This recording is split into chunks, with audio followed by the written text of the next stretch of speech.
ఇన్ఫోసిస్ మైసూర్ క్యాంపస్లో 400 మందికి పైగా ట్రైనీ ఉద్యోగులను ఒకే రోజు తొలగించడంపై కేంద్ర కార్మిక శాఖ స్పందించింది. ఆ సమస్యల పరిష్కారానికి వెంటనే చర్యలు తీసుకోవాలని కర్ణాటక ప్రభుత్వానికి సూచించింది. ఈ మేరకు కేంద్ర కార్మిక శాఖ కమిషన్ కార్యాలయం రాష్ట్రానికి శుక్రవారం లేఖ పంపింది.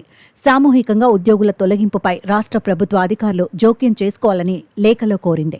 ఇటీవలి ఉద్యోగులను ఒకేసారి తొలగించిన ఇన్ఫోసిస్ యాజమాన్యం వారందరినీ వెంటనే క్యాంపస్ నుంచి సెక్యూరిటీ సిబ్బంది ద్వారా బయటకు పంపేసింది. దీనిపై బాధిత ఉద్యోగులు కేంద్ర కార్మిక శాఖకు ఫిర్యాదు చేశారు. వారితో పాటు ఐటీ ఉద్యోగుల సంక్షేమ సంఘం కూడా ఫిర్యాదు చేసింది. దీనిపై కేంద్ర కార్మిక శాఖ స్పందించింది. కాగా రాత్రి వేళ బయటకు పంపితే ఎక్కడకు వెళ్లాలని, ఒక రాత్రి హాస్టల్లో ఉండేందుకు అవకాశం ఇవ్వాలని మధ్యప్రదేశ్కు చెందిన ఓ యువతి బతిమలాడినా కంపెనీ నిరాకరించింది. వివిధ రాష్ట్రాలకు చెందిన ఉద్యోగులు క్యాంపస్ బయట రాత్రంతా రోడ్డుపైనే గడిపిన ఫోటోలు సోషల్ మీడియాలో వైరల్ అయ్యాయి. ట్రైనీ ఉద్యోగుల తొలగింపుపై ఇన్ఫోసిస్ సంస్థ ప్రతినిధులు ఒక ప్రకటనలో వివరణ ఇచ్చారు. తమ నిర్ణయాన్ని ఆ ప్రకటనలో సమర్థించుకున్నారు. సంస్థలో కఠినమైన నియామక ప్రక్రియలు ఉన్నాయని చెప్పారు. మైసూర్ క్యాంపస్లో ప్రాథమిక శిక్షణ పొందాక ఇంటర్నల్ పరీక్షల్లో ఉత్తీర్ణులు కావాలని వారికి 3 అవకాశాలుంటాయని పేర్కొన్నారు. ఉత్తీర్ణులు కాకుంటే సంస్థలో పనిచేసేందుకు వీలు ఉండదన్నారు.